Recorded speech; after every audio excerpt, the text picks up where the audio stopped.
is Radio Prague International, coming to you from the Czech capital.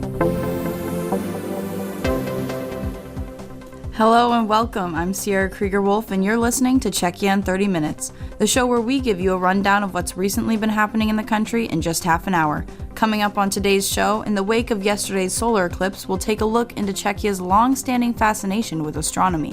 Czech communities are troubled by drying wells and dwindling groundwater amidst the ongoing drought, and a new Prague exhibition reveals how the Nazis sought to build the world's largest Jewish book collection.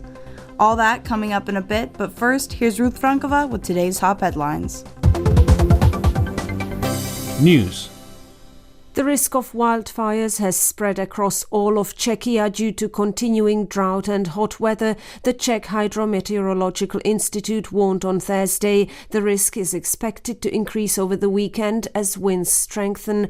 The warning remains in place until further notice, with temperatures expected to exceed 32 degrees Celsius across most of the country.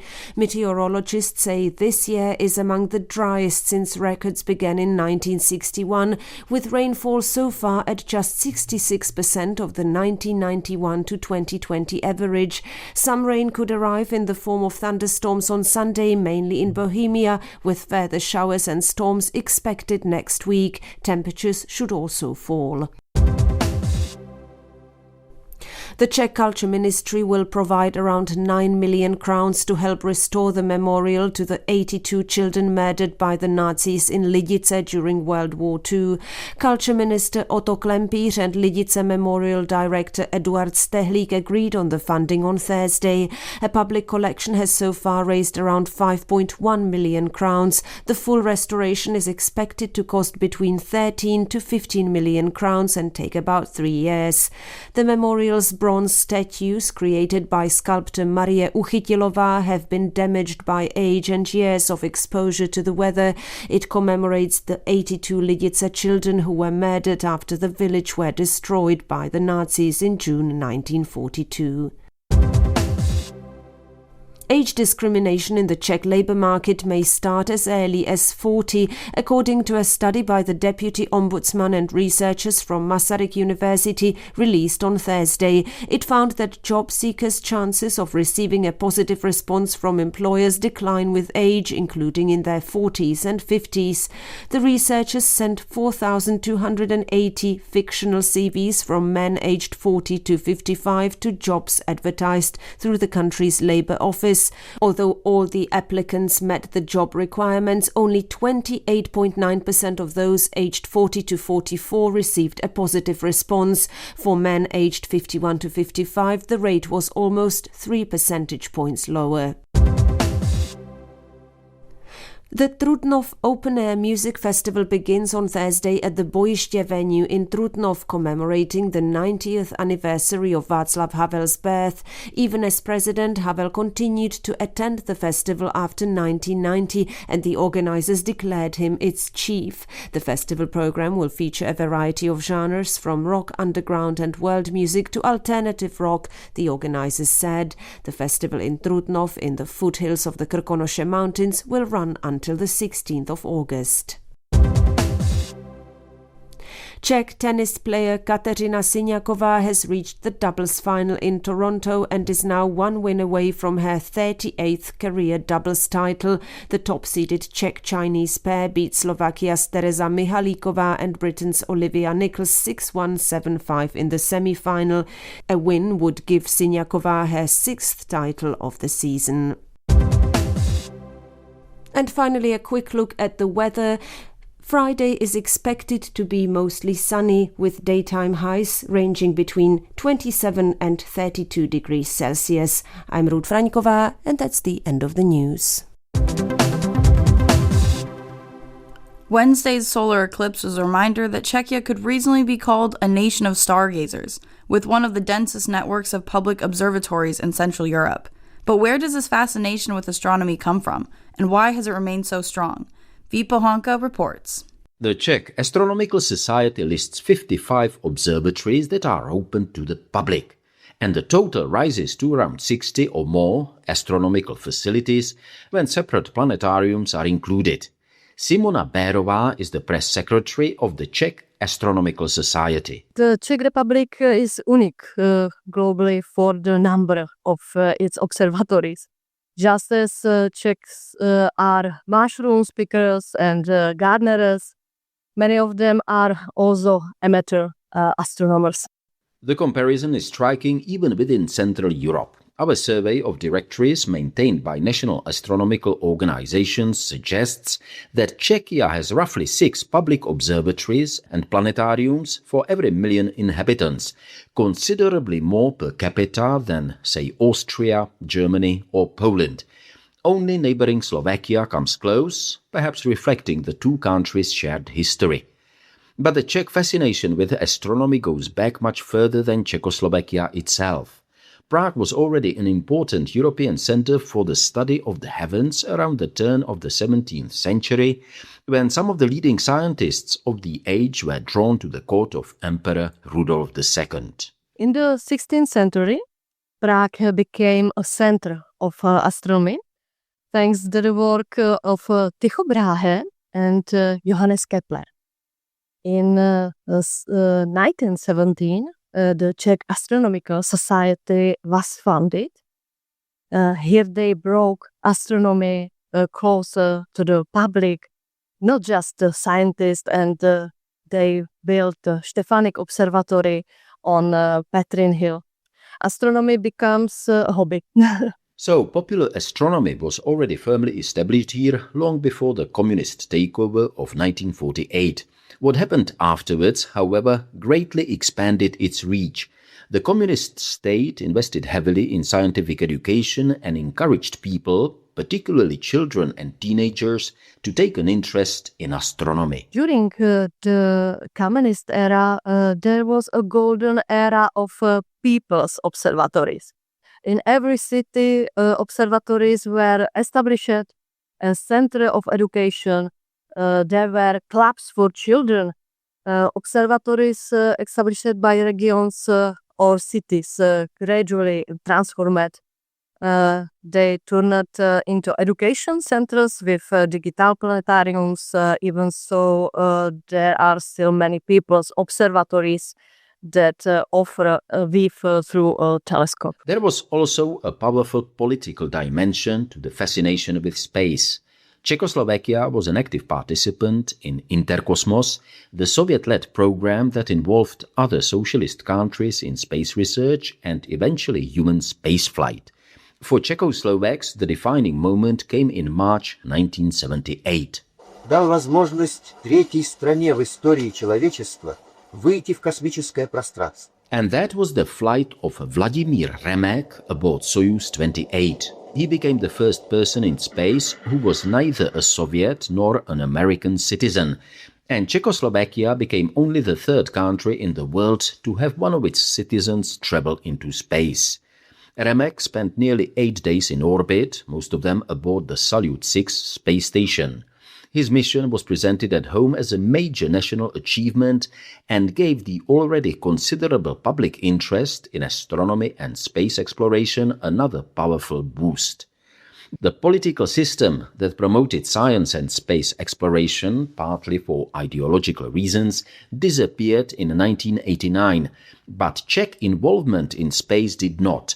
Czechia has been a full member of the European Space Agency for many years, and Czech scientists, research institutions and companies now take part in a wide range of European space programs, from Earth observation and satellite technology to scientific experiments and space exploration. ESA supports the Czech Republic in preparing its national mission to the international... Czechia has been a full member of the European Space Agency for many years, and Czech scientists, research institutions and companies now take part in a wide range of European space programs, from Earth observation and satellite technology to scientific experiments and space exploration. Let's celebrate Aleš Svoboda, the feats of imagination and technology that will launch him into space. And more than half a century after Vladimir Remek, another Czech is preparing to follow him into space. Aleš Svoboda, a Czech fighter pilot and member of ESA's astronaut reserve, is due to fly to the International Space Station in 2027, subject to final approval, becoming the first Czech astronaut to visit the ISS. Meanwhile, many Czech observatories have modernized, but the basic attraction remains remarkably simple. People are curious. They like to look at planets, distant galaxies, or the moon. They also come to astronomical events such as the Perseids, now here, lunar or solar eclipses. Explains Simona Bérová, the press secretary of the Czech Astronomical Society, and this week offered a perfect example. Two spectacular astronomical phenomena came together in the August sky, providing another reminder of why Czechia, with its remarkable network of observatories and generations of enthusiastic amateurs, can reasonably be described as a nation of stargazers. That report from Vít Pohanka.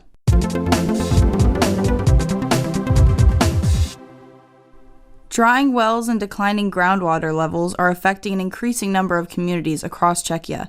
In some areas, water utilities and fire crews have had to deliver drinking water to villages where inhabitants are dependent on their own wells. Danielle Lazarova has the details. As the drought deepens, many Czechs are coming to realize the value of a commodity they generally took for granted. Wells are drying out, as are many small streams that people used as a supplement to water their gardens. Even larger villages with a municipal water supply are having problems, and some have issued temporary bans on watering gardens, filling swimming pools and washing cars. Small villages where people are dependent on their own wells are in bad trouble. The village of Krsy in the Plzeň region now relies on tankers that daily bring in drinking water to the municipal reservoir above the village. Some people's wells have dried out, others are near rock bottom, and people are saving water where they can. We save water all the time, wherever possible. We no longer take a bath every day, just a quick shower and that's it. We no longer fill swimming pools and keep watering gardens down to a minimum. Some people even water their gardens at night so they won't be seen. They just drilled new wells to reinforce the one we have here, so I hope it will help. But today I saw another tanker with water, so it's clearly not enough. Jana, one of Krsy's villagers, is very worried about the situation, and similar problems are affecting other small communities in the Plzeň region, where people had long relied on their own wells and boreholes. But these are drying up as the drought progresses, and people are worried that this is a foretaste of what the coming years will bring. Water utility companies and local authorities are strongly recommending that people connect to public water networks wherever possible. Aleš Tolar, mayor of Malesice, says the last 1 or 2 years are convincing many people to do so. Given what is happening with the climate and the current situation, when people's wells are drying up, people are now more willing to connect to the public water network. With municipal water, you can rely on both the quality and quantity of the water supplied, as well as on the fact that in an emergency, the water utility will provide an alternative source. You simply can't rely on boreholes these days. The situation is also serious in Horní Bečva in the Beskydy Mountains, one of the region's most popular tourist destinations, where the number of people in the municipality doubles every summer due to an influx of tourists. As the drought worsens, both municipal wells have been operating close to their limits, and firefighters have had to bring in water on several occasions. What was once a boon that helped local businesses has become a problem for the locals. The mayor of Horní Bečva, Rudolf Bernát, says large hotels with wellness centers are among the biggest water users now.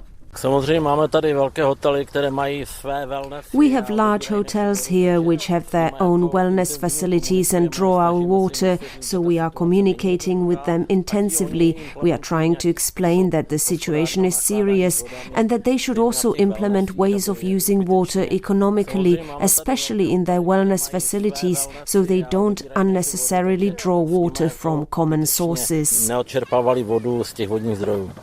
At Hotel Valaška, guests are being asked to save water, although management says it cannot control how much water individual visitors use. The local authorities hope that the situation will improve after the summer holidays, when the number of tourists drops and rainier autumn weather arrives. However, if the forecasts of extreme heat and drought in the coming years materialize, this will only be a temporary solution. Thank you, Daniela Lazarova, for that report. You're listening to Radio Prague International, and it's now time for today's main feature with Ruth Frankova.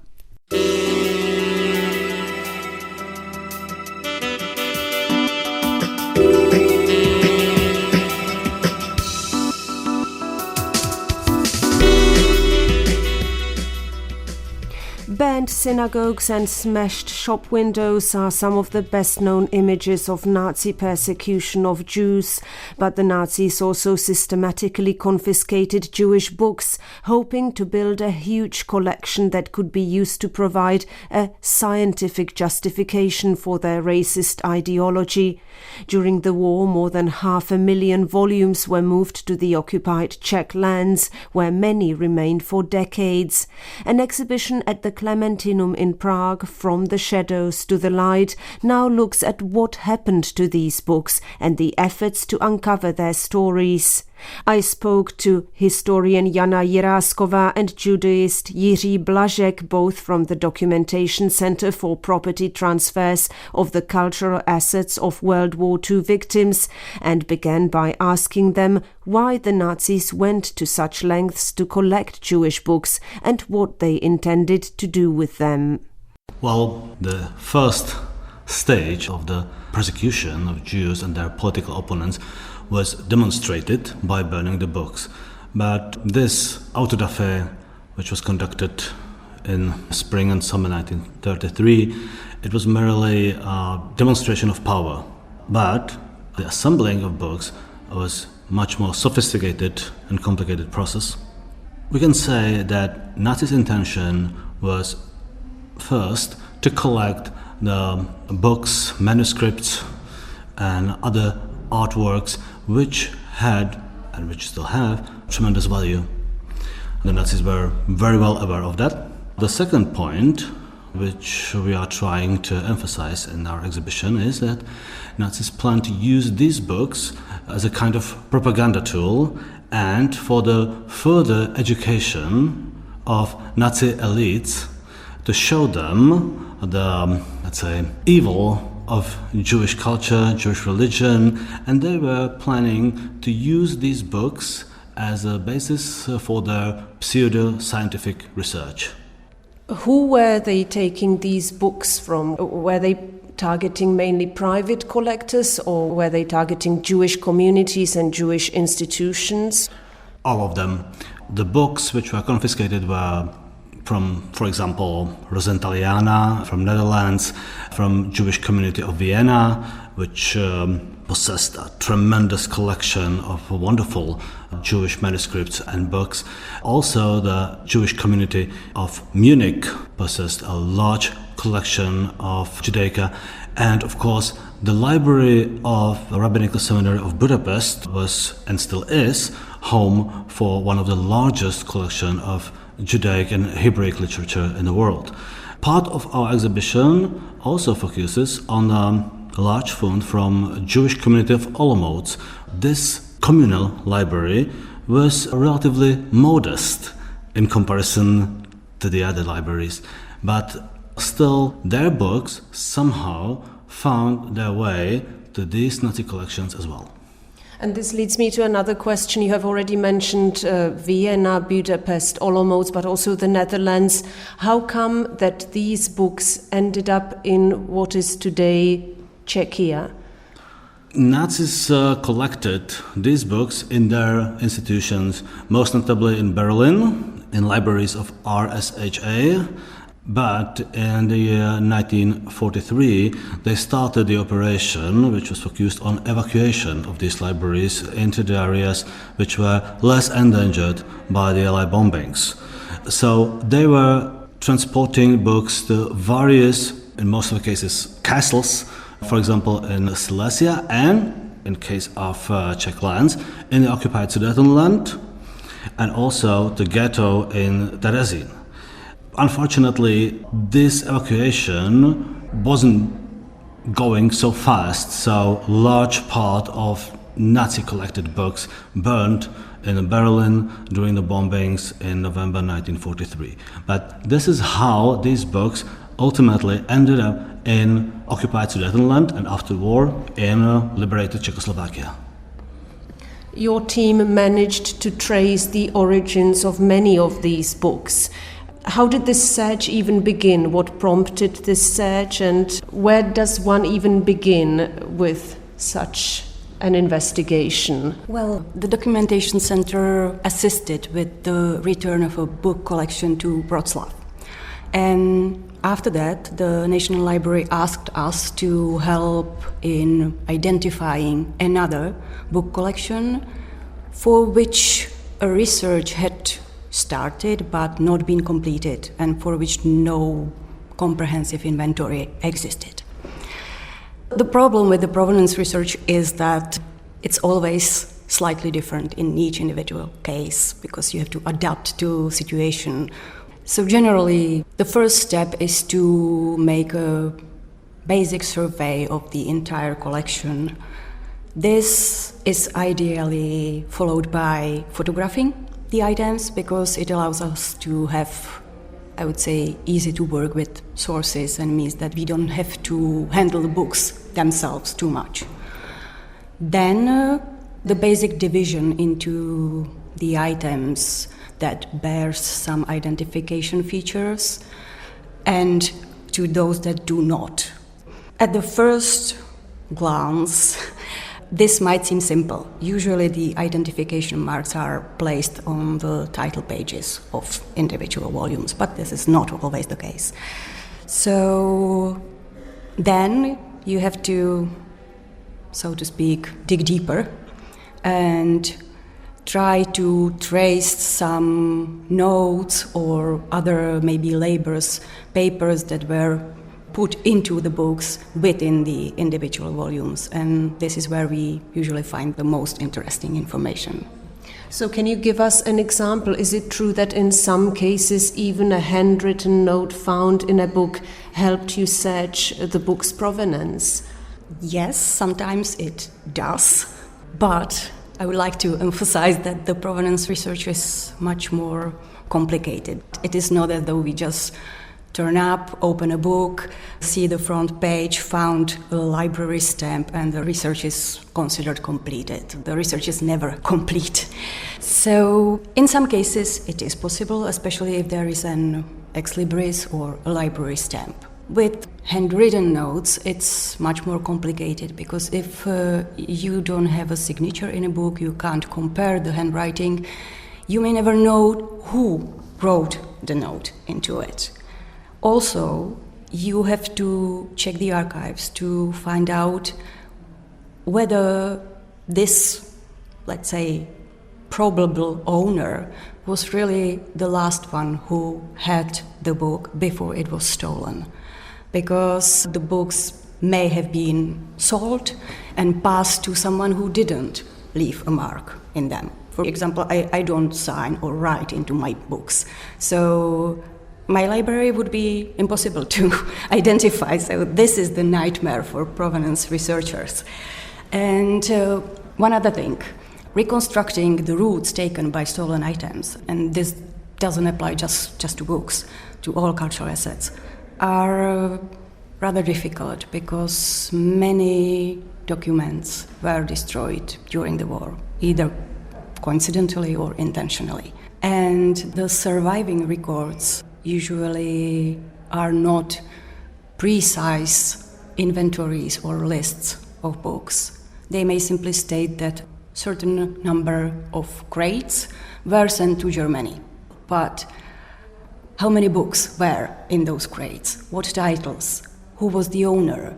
Was it one single collection, or was it scattered fragments of various collections? So there are many questions that arise. What happened once you succeeded in identifying the owner? Our institution is naturally also focused on assisting with restitution of cultural assets seized to the victims of the Second World War. So we have a database on our websites where we put all identified items, and I'm pleased that scholars and people in foreign institutions now check it regularly. So quite many items have already been returned. But essentially we work as intermediaries between the institution administering the identified property and the claimants. We don't physically return anything because we don't own it. So our role is to inform both parties, put them in touch with one another, but the real restitution process takes place between them. And of course we are available to both parties throughout the whole process because many matters need to be clarified and verified. This is our job. But I would like to point out that the restitution itself is also not a simple task or very quick process because there are many legal requirements that need to be met.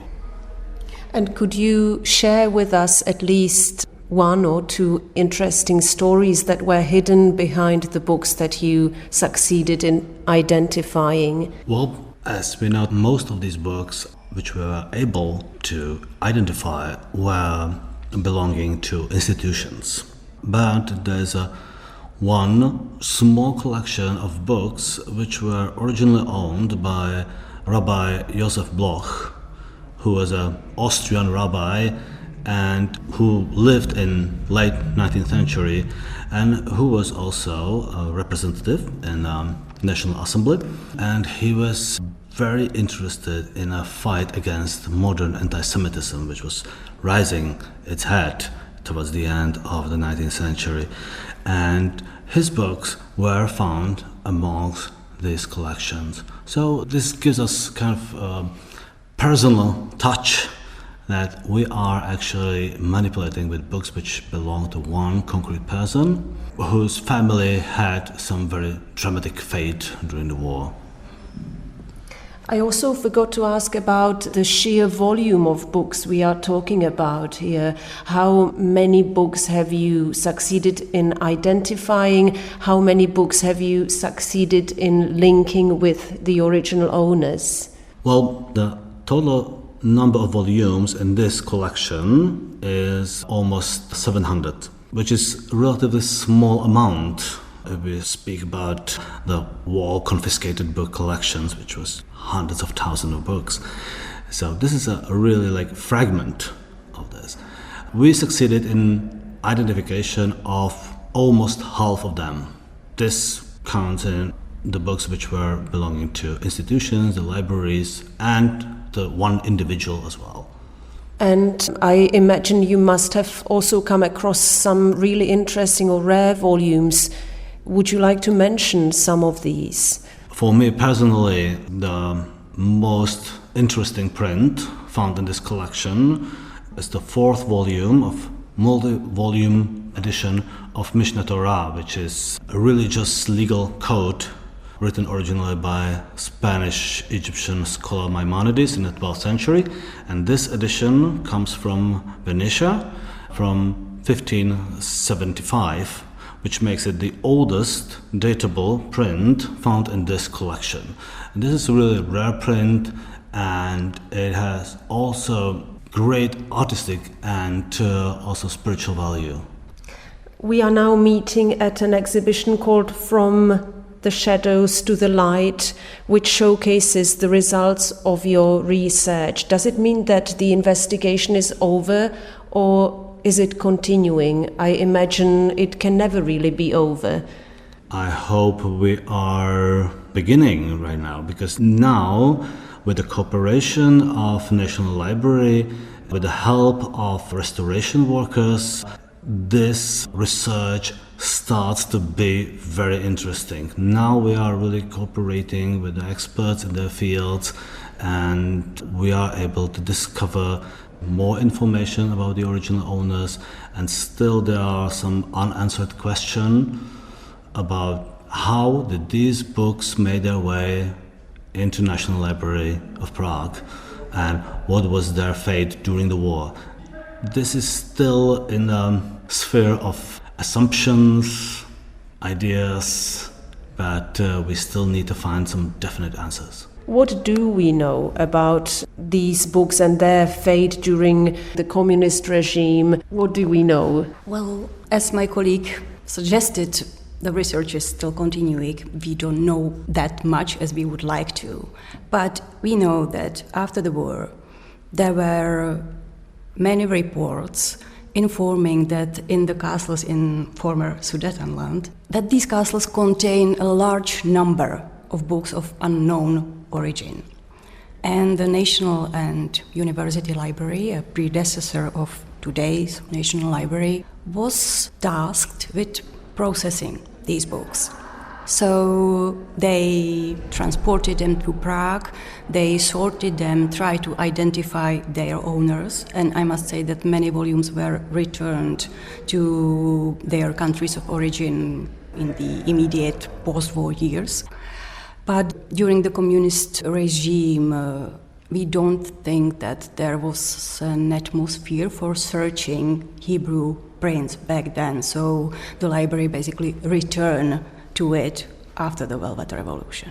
Finally, if I understand it correctly, this exhibition not only showcases the results of your research, it also focuses on the pre-war cultural life of Jewish communities. What do these books tell us about the richness of cultural life of Jews living in this country before the war? It shows us that the Jewish cultural life and Hebrew printing industry was a thriving world, which was publishing thousands of books per year in tremendous emissions. These books were dispersed all over Europe, and many of them were results of incredible hard work. We have to think that in those times, the publishers of Hebrew books were not only struggling with printing industry machines and similar stuff, but also with obtaining permissions from nobility, from emperor, from Tsar, and others. So publishing such a book like Talmud or Hebrew Bible with Jewish commentaries, it was not an easy task. It required a lot of political skills as well, and we can also see that these publishing houses were very often competing against each other, and sometimes this competition was very tough. But ultimately, the world of Hebrew book printing in Europe, which was completely lost during the World War II, it was a wonderful part of European cultural heritage which should not be forgotten. That feature with Jana Jiraskova and Jiří Blažek brings us to the end of today's program here on Radio Prague International. For more news, features, interviews, photos, and videos from Czechia, visit our website at www.radio.cz. And you can also browse our full archive of broadcasts and follow us on Facebook, X, and Instagram. From me, Sierra Krieger-Wolf, thank you for listening and have a beautiful rest of your day.